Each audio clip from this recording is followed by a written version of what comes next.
It has been a hot minute since I've talked about anything really indie. I guess Jacob's Wife, but even that has some powerhouse talent behind it. So before I dive into Seance, real quick reminder to click the notification bell down below, subscribe if you want to get notified for when I upload new content in case you like me or something, I don't know.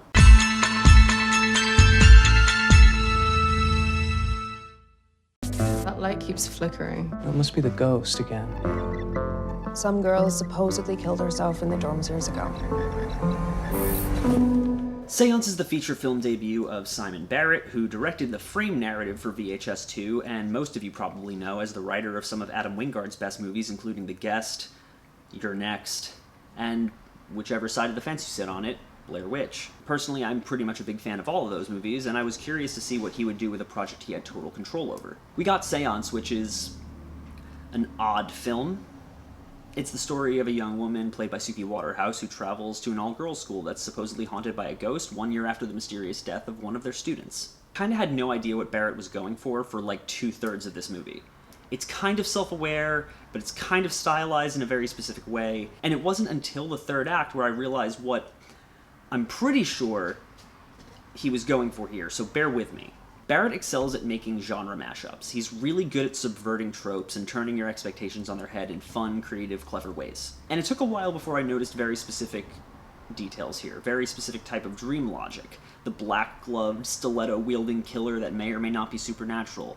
The score that's a combination of synth and prog, and I realized that Simon Barrett, I think this is his version of a giallo subversion, complete with bare-bones plot, a whodunit, maybe a ghost, maybe a serial killer style mystery, black gloves and stilettos, a bold, synthy soundtrack that is the best part of the movie and harkens back to Dario Argento. But he adds this sort of meta slasher narrative to it, a la Scream, and the result is interesting. As an inversion of the giallo formula, it does some things really well, replacing the typical male stranger who rolls into town with Suki Waterhouse and having her kick all sorts of ass throughout the movie, both physically and in her performance. Camille's a character who is the most interesting part of the movie, and I don't want to reveal why, but I will say that Waterhouse really gets to shine and carry the movie on her back with a performance that's very understated, but very fascinating regardless. And come the third act, that's where the film's influences really come out. While this is turning the subgenre on its head in a way that is sort of successful, it doesn't quite work. Barrett's script is an excellent meta-commentary on old-school slasher films with a fun giallo twist, but it's that giallo twist that sort of detracts from the movie in a way. It never commits wholeheartedly to the gimmick. Sure, it has an amazing soundtrack, it has a killer who goes around murdering beautiful women, intentionally underdeveloped characters who seem to just go places because the plot demands it and exist solely to die.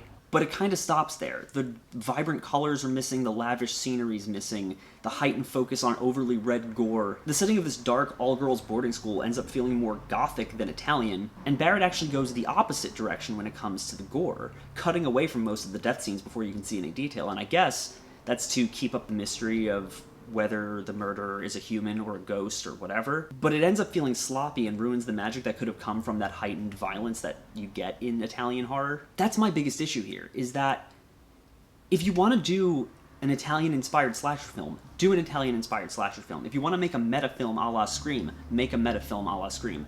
Those two things, though, are sort of incongruous to one another. They're literally antithetical. Meta horror requires some semblance of self-awareness and logic to it, and its humor, in the way it subverts expectations and turns tropes on their heads. But Italian horror, at least the kind that the film is paying homage to, is extremely expressionistic and surreal and operates exclusively on dream logic, which is the polar opposite of self-awareness, and self-awareness requires logic to work properly. The result is a movie that ends up feeling a little messy, a little convoluted, and a little tonally confused. The result is a movie that ends up feeling a little messy and a little tonally confused, but one that has some fantastic elements to it, including a fun mystery, a cute romantic relationship that results in a really cute old-school ending, and a phenomenal score by Sickerman, which carries the film along with Suki Waterhouse herself. It's certainly a unique film, and if nothing else, it's